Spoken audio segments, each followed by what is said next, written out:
hold it right there whilst I jot a few things down. Mr. Crispin here once again, and welcome to my workshop.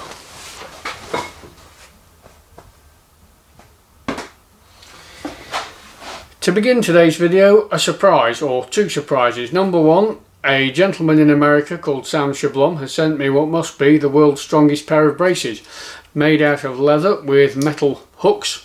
These are a very impressive pair, and I have used them extensively on the job, in the field, and of course I have used them to hold my trousers up.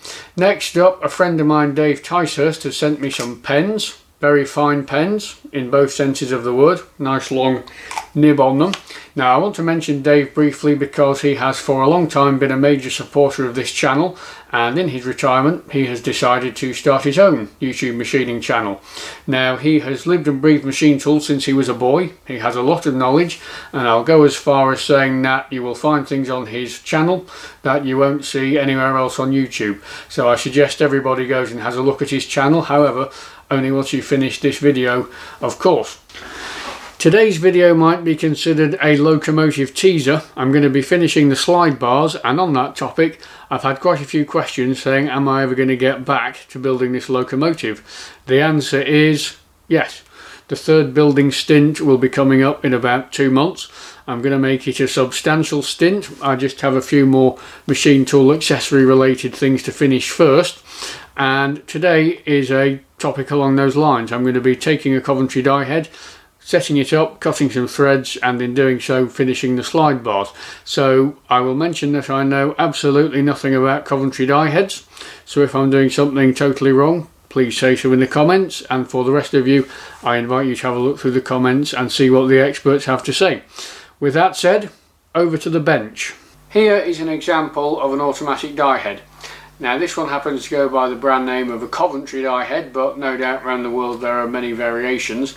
It is currently in its open position, so the thread cutting teeth are fully retracted, but depending on how you set it up, these teeth come closer to the centre, spring loaded as you can see, and it operates in its closed position to cut the thread with the teeth closed in. Once it hits a stop, the teeth open and it can then retract. But more on the operation later. For now I'm going to begin with a bit of a once over. I'm going to give it a clean, make sure all the bits and pieces are working properly, and I'll take it from there.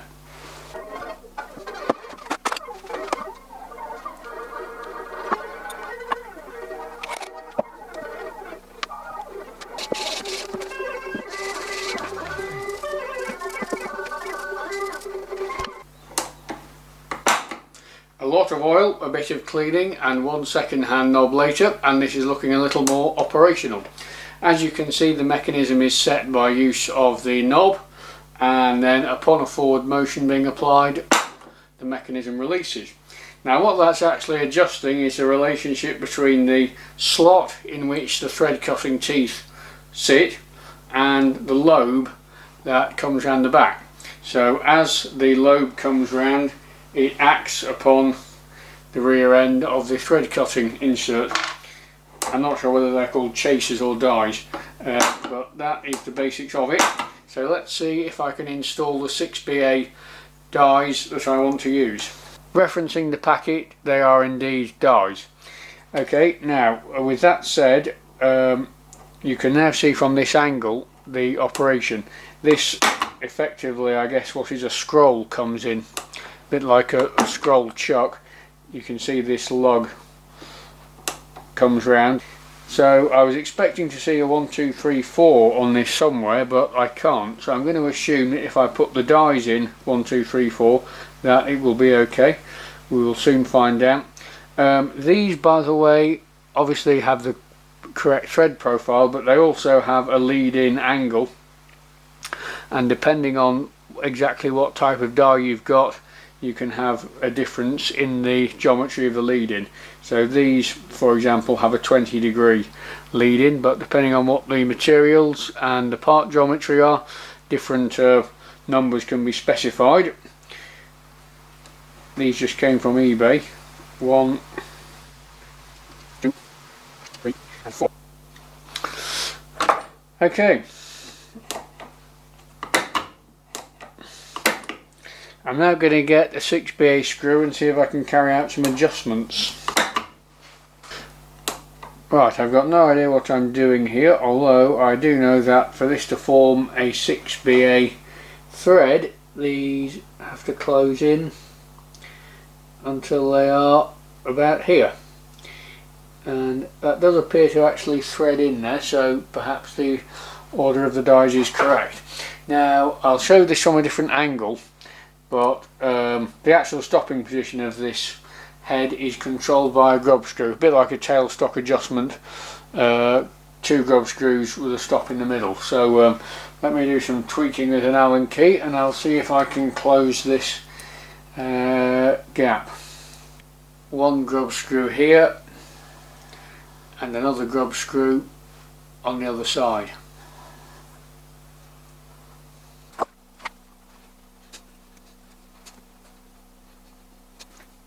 Okay, so I've set the grub screws so they're now both nipped in a position where this 6BA screw winds in and out nicely. Now, I mentioned this lever round the side, this lever here. I believe this lever is for the application of a finish cut. So if you watch the teeth very closely while I pull it, you can see that they actually all moved inwards very slightly. So I believe, as I said, that's for a finish cut. I think for what I'm doing for now, while I get used to it, I shall just leave it where it is in the outward position. But it's worth mentioning, because if you were going to be applying a finish cut, you would obviously maybe want to set this here with the finish cut lever applied, otherwise you may take it undersized. Coventry die head ready for action. It is mounted on the tailstock quill using a clamping sleeve that I made in the video making a clamping sleeve. And I'm just going to run through the operation for anyone who's unfamiliar. This is going to feed along and it's going to be running down a pre-machined diameter, the motion of which will be pulling the tailstock along the bed. At some point it is going to come up to a stop, and once it hits that stop, this becomes stationary and the sort of overrun begins with this spring-loaded portion going outwards. Once that goes outwards far enough, it hits its stop and it opens, much like I demonstrated on the bench. So this will be going along, it will halt at a certain point, this will continue travelling, being pulled along by the threads, and open. So somehow I have to make this stop. So what I've done is I've made a button so I get a nice consistent spot every time, and there's 2 ways this could work. Apologies you can't see what's going on, but it could hit the inside of the saddle, quite a simple one. Or if that doesn't suit, I can lay something against a nice flat casting of the saddle in there, and then it can hit that. So that is how the halting and stop motion is going to work.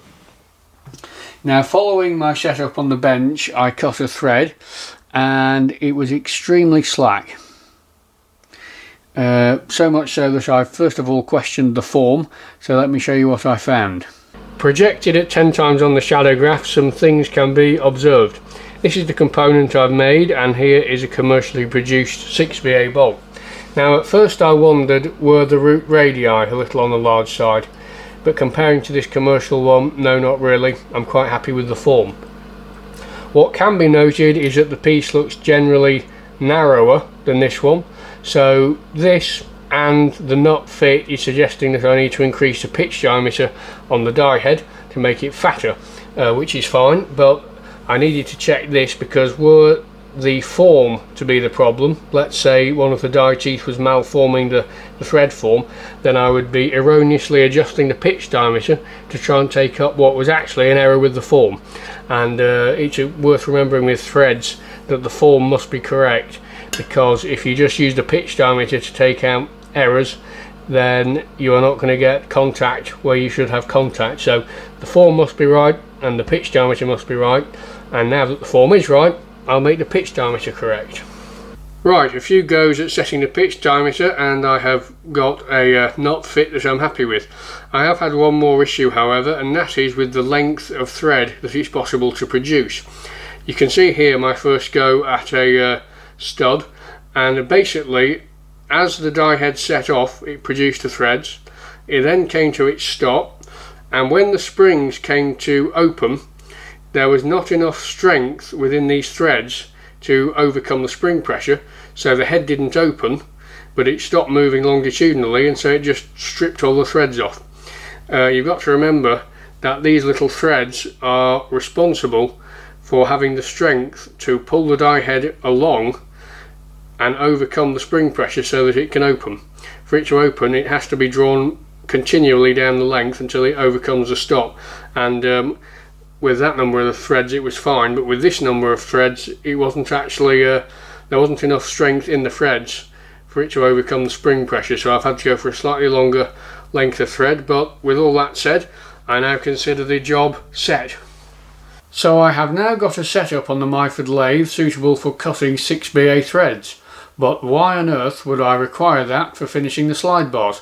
Well, let's cast our minds back to the components and have a look. Viewers of this channel who have been around since before I got distracted with machine tool overhauling will be familiar with the slide bars. Since you last saw them, I have added 4 oil nipples, the details of which you will see soon. But the question is, what has this got to do with a Coventry die head or any automatic threading? Well, the answer is that to finish this I require some fasteners, and I've chosen to go down the route of using studs. So I require 12 studs threaded on both ends, 6BA, a stud being something that looks like this.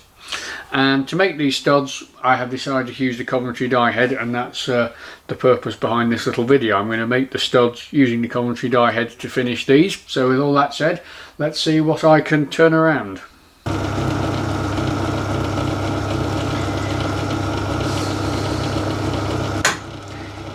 You've just caught me in the middle of a production run, so let me explain what's going on.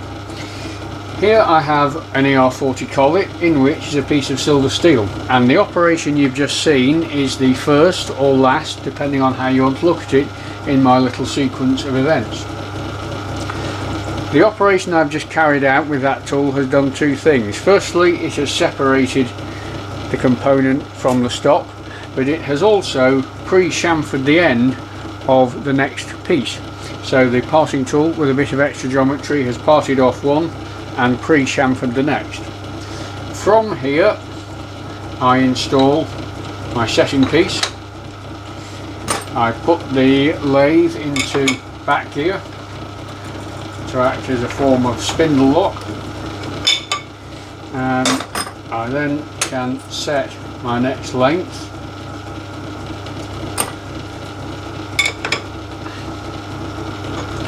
C collets are considerably quicker for this kind of thing, but the R40 is doing okay. Setting piece comes away and spindle lock goes off. A bit of oil. The Coventry die head is cocked and in it goes.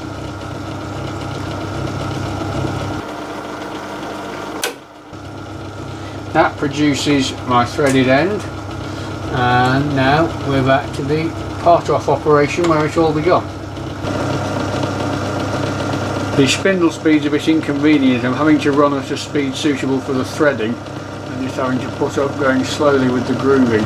On some lathes you could just flip between high and low speed, but on here it's all belt changes. Right, with that parted off, I now wind in all the way to 0, and that chamfers the next component for me. Now it's back to square one at the start of the process.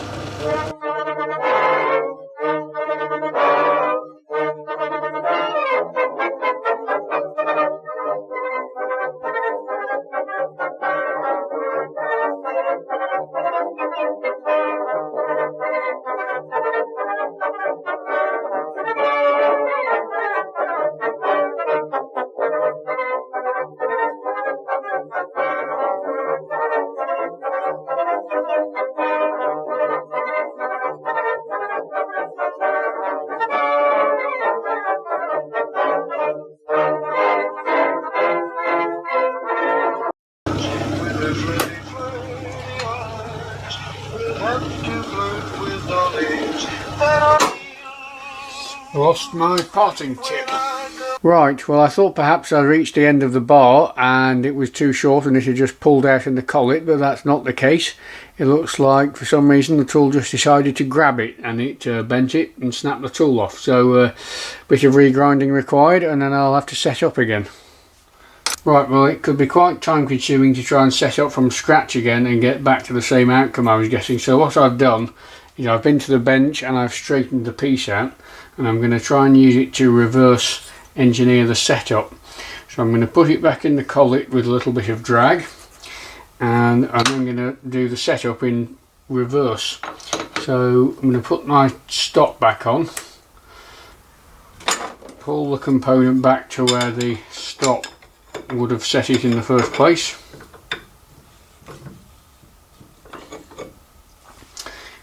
and now I'm going to bring the new tool in, newly ground tool, and I'm going to set it to the position of the groove.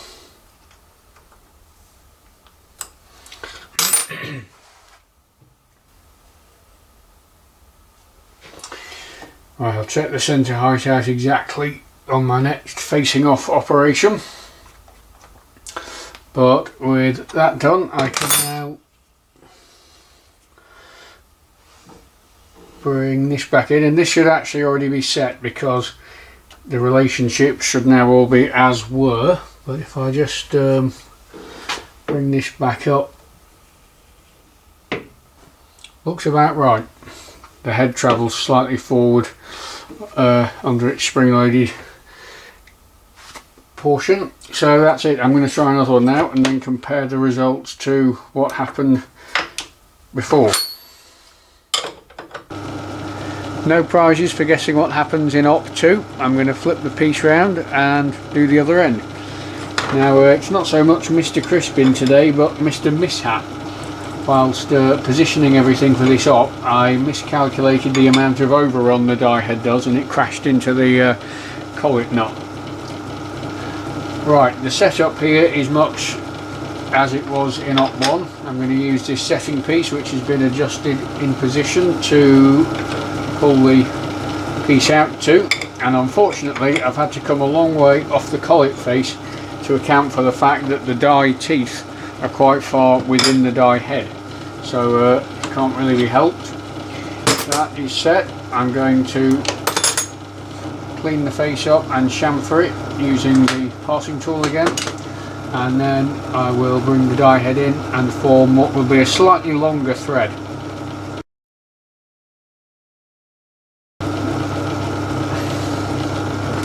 Tool all the way back, a little oil, cock the die head, and hopefully it doesn't crash into anything.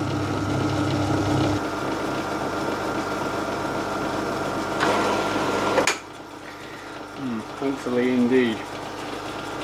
Right, on to attempt number 2, and I think I've found the error. The tailstock quill position had come forwards, so I think that is probably what did it. This gap here, sorry, this gap here, tailstock quill position had come forwards. Right, attempt this again. Right, back in business.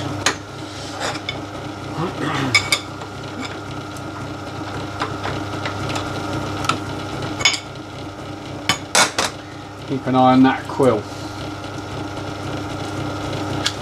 I will just do this off camera. It's just going to be a case of rolling them all through as you have seen me just do. So see you shortly. Right, a sweet sherry is now calling me in the house, so I'm packing up. Here are the finished studs and here are all the pieces ready to assemble. So what is my conclusion? Well, I'm very pleased with the thread cutting. By the time I had finished my practicing, I had got it to the point where it was producing good quality threads, and once I got on to making the studs, I was more than happy with the the production, other than when somehow I managed to move this tailstock and it caused a few crashes. Now, in terms of the overall process, at the end of the day, this is not a screw machine or a turret lathe, so you are inevitably going to face some extra labour intensive steps, but I think by and large it was at least repeatable. The main 2 points of refinement would be to use a machine that has 2 spindle speeds at hand. That way you could use a nice slow speed for the threading, as I was having to do, and for that fine little parting blade on a small diameter you could use a much higher speed. I think that would have cut a lot more nicely had that been doing quite a few more 100 RPM. Also, work holding. These ER collets are great for holding varying diameters, which makes them a good choice for lathe headstocks, but it doesn't really compare to the 5C for this kind of work.